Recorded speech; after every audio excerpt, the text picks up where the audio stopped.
Bigatin tayo ng baon.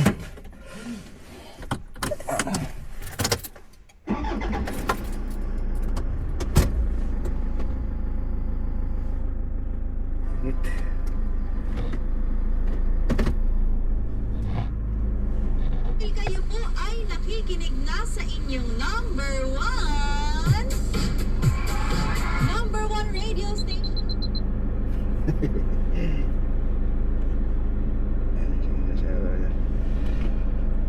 Ayan guys, let's go.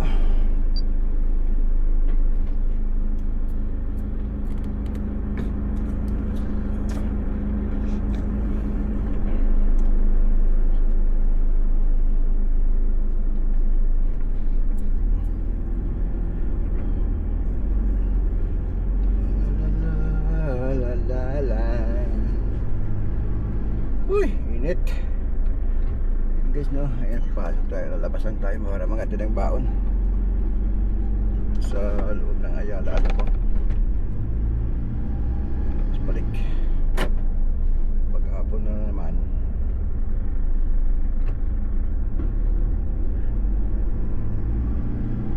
Sundo pa na naman.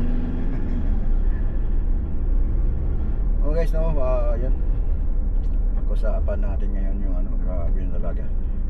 Hindi na mapipigilan yung tataas yung ano, crudo. 100 plus na. Kaya yung gusto mag-biyahe-biyahe dyan, cancel na lang muna yung mga rides nyo. Okay lang yan sa mga may mga ano ng may panggas. Hindi sila kagaya natin na maliit lang kinikita natin na kailangan tayo magtipid-tipid dito. Ganun talaga ang buhay, no? Tataas pa daw sa susunod na araw sa itong linggo. Parang ilang beses tataas. Dapat 3 bagsak. Hindi pwede isang bagsakan lang kasi malaking tinaas eh. Sa ngayon ata parang 10 piso ata yung tinaas ng crudo. Kasama na yung mga gasolina. Tsamba sa mga naka-electric. Walang problema kasi hindi sila nag-ano ng gas nila. Charging lang.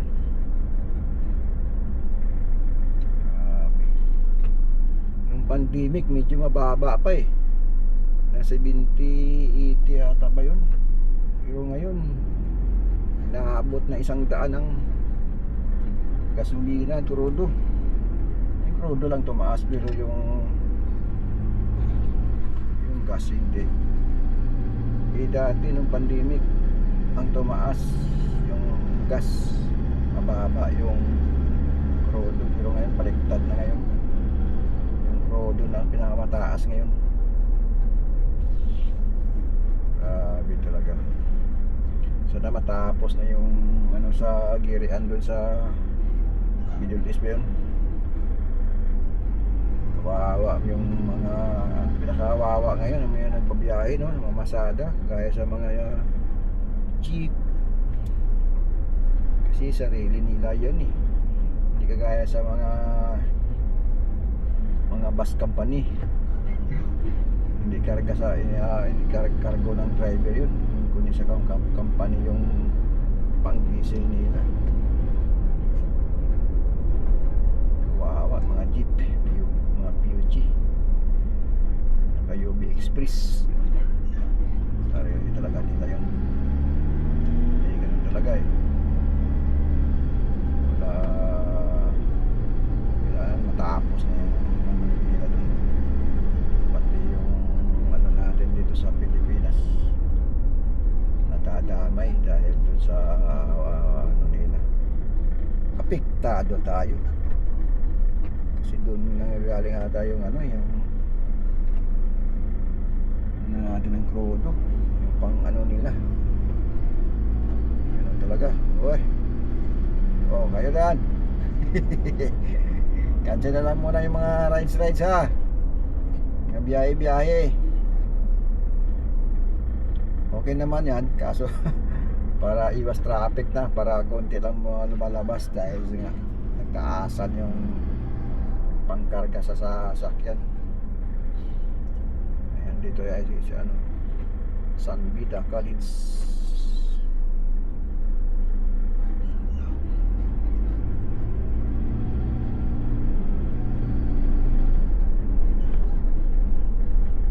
Kaya mag-ano na lang tayo, magbabike na lang tayo. Huwag na tayo muna magmumotor. Ang problema naman, wala tayong bike.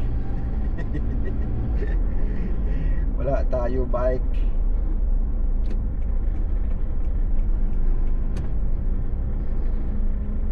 Kaya mag-angkas joyride bukit na lang. Kaso sigurado mahal na yung pamasahe.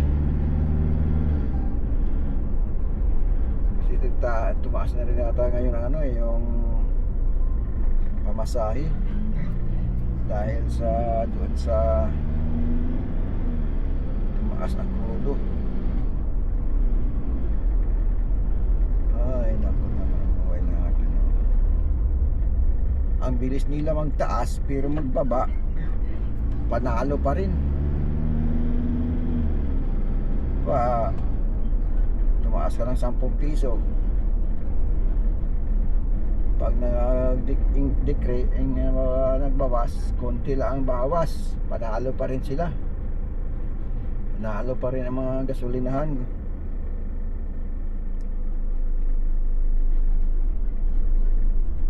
Baba ng tumaas sa 10. Sa susunod na araw bumaba ng 2 piso, 3 pesos, panalo pa rin sila. Tapos sunod araw tataas naman, bawi ano naman sila.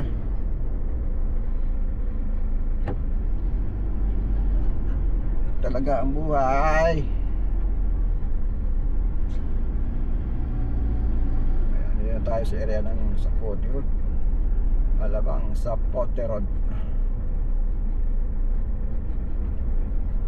Lugar ito matraffic. Ngayon dyan di matraffic dahil na ano ka na yung mga hindi na biyahe.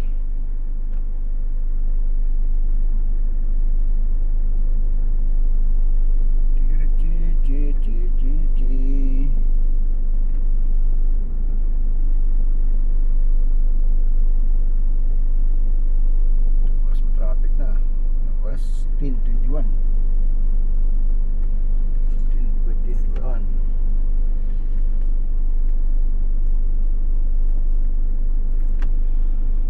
10:21. Kagabi mga alas 11 rin tayo.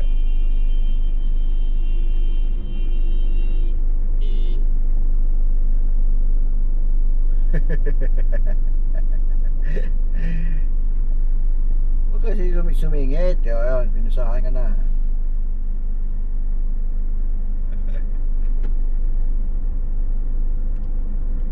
Nagbubusinahan kayo. Ganda na nga ng musir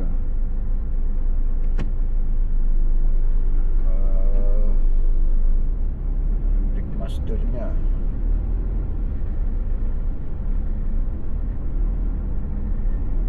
Kano na tayo dito sa Madrigal Gate. Papasok tayo sa Alabang.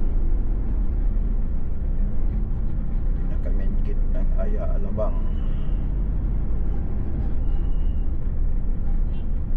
Minsan na, kumakaway-kaway. Diretso daw tayo. Yan, yung mga titing natin na mga nandito sa Mountain Lupa City.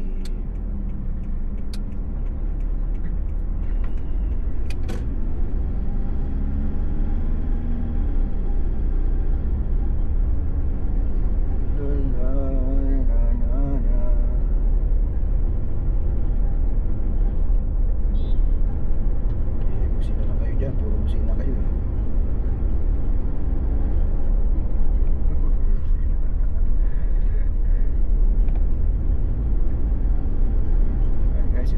ang pinaka-main gate ng Ayala Alabang.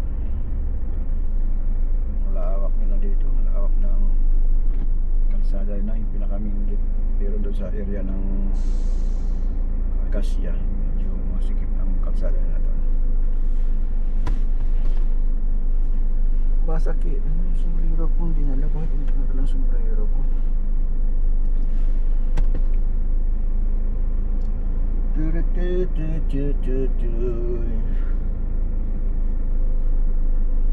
Oh, hey.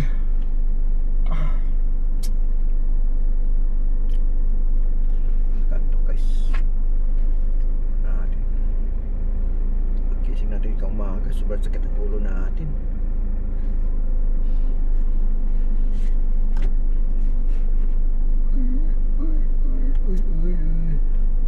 Ayun sinasabi na, hawak mo ang beep. Hawak mo.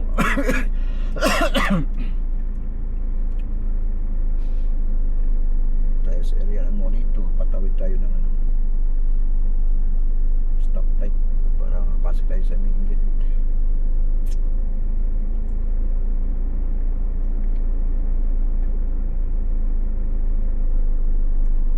Oh, hey, hey. Sakit ang ulo natin.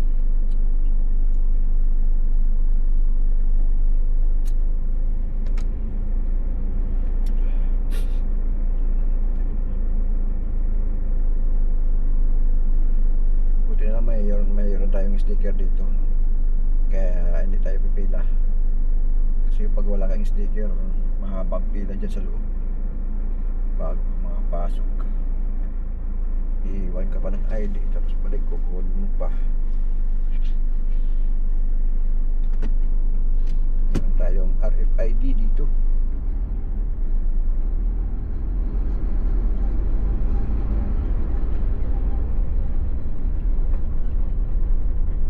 Nay, nay, nay, nay, nay, nay, nay. Yan na guys.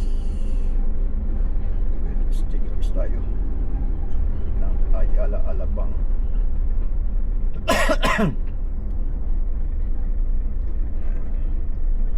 Open pa yung mag-expire ng ano namin, sticker. Ayan na, nakapasok na tayo dito. Kailangan pag nakapasok kayo dito, no, sa mga bago at mga bagong pasok dito, lalo pag intersection, full stop talaga kayo. Huwag kayo diretso. Kasi titikitan kayo dito, may nanguhuli kasi dito eh. Ayan, kagani guys, haba ng pila, di ba? Haba ng pila dito sa pinakatulo ng ano nila. Ayan, haba yan. Ayan, dito lang tayo. Oops. Ayan, nandiyan nakalagay yung ano nila, oh. Tool Pirates, ang pinakamahal dyan, ano, 4 wheels, 6 wheels, 10 wheeler pataas, sobra mahal ang bayad. Ito mga survey, ano ito yung pinabiyahe na dito, electric, bike strike,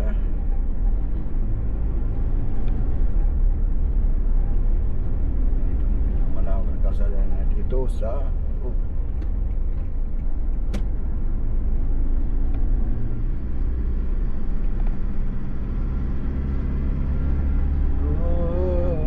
kailangan takbo nga dito 60 pababa lang, oh, sa mga kotse, mga private hanggang 60 lang, hindi ka naman bus kasi may speedometer dito. Mayroon din dito sila ng ano, yung ano, gun speed. Pag tayo simpukan ka na dito ng mga operation sila, pag naka-overspeeding ka, yari. Gandaan dito, no, daming Acacia tsaka mga puno ng mangga. Daming mangga din dito eh.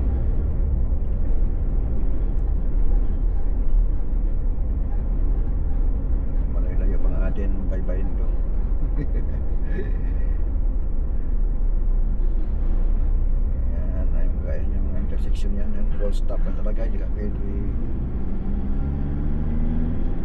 diretso kasi mayroon nakamonitor dito na mga nagbantay.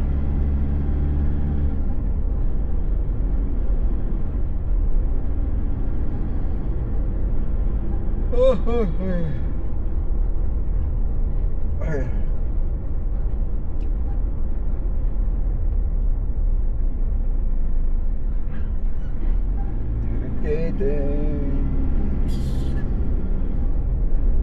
Wala na masyado dahon kasi nagpapalit na puro bago ng dahon ng anong kasya. Ayan, kanto na yan, may bantay dyan, yung sa kaliwa oh. Yan pala nang galing ka dito, kaya full stop ka, hindi ka pwede dumiretso.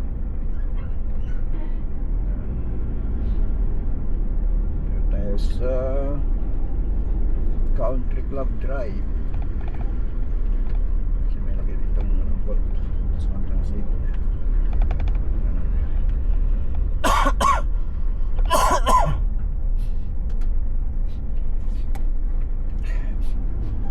Pag ganyan, bigyan mo na, nakalabas ng ulo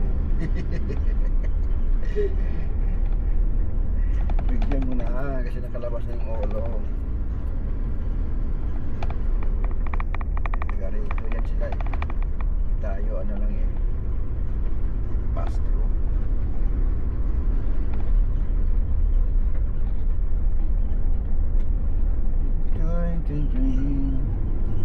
Marami dito nakatira ng mga celebrity, mga artista, marami nakatira ng mga artista, mga kilalang tao, celebrity at saka yung mga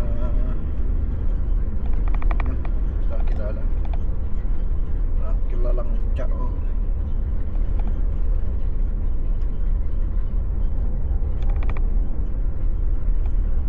Sa gitna na may wawalis na sa gilid.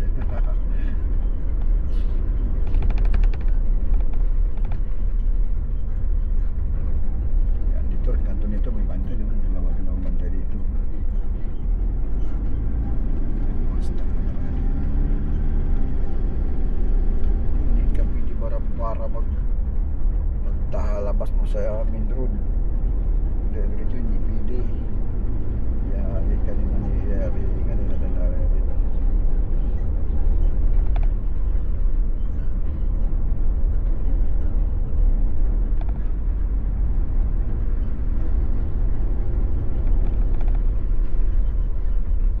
Okay guys, dito na lang tayo no. Malapit na tayo dito sa hatiran natin ng baon. Alright guys,